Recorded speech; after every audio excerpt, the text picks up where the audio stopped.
కాబట్టి మీరందరూ ఆలోచించి ఈసారి తప్పకుండా రేపు రాబోయే రాష్ట్ర అసెంబ్లీ జమిలీ ఎన్నికల్లో జగన్ గారిని ముఖ్యమంత్రి చేసుకుందాం.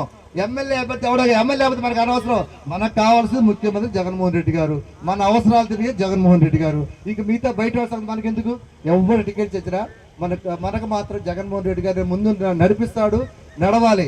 కాబట్టి మీరంతా ఒక్కసారి ఆలోచించండి. మనకున్న సమస్యలన్నీ ఆలోచిద్దాం. నేను ఇక్కడే ఉంటాయి వాళ్ళ నైట్ అంతా.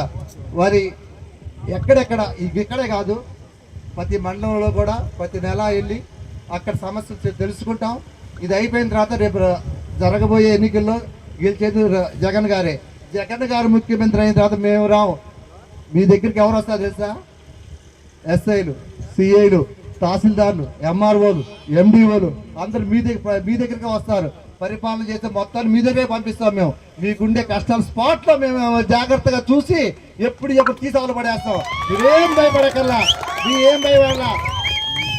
మీ వెనకాల నేనున్నా, నా వెనకాల జగన్ గారు ఉన్నారు. చూసారుగా, జగన్ గారు ఉన్నారు. ధైర్యంగా ముందుకెళ్దాం, ధైర్యంగా గెలిపిద్దాం, ధైర్యంగా చేద్దాం. ధైర్యం మీ అందరూ భరోసా ఇవ్వడానికి మేము వచ్చాం. నాకు భరోసా వచ్చింది జగన్ గారే.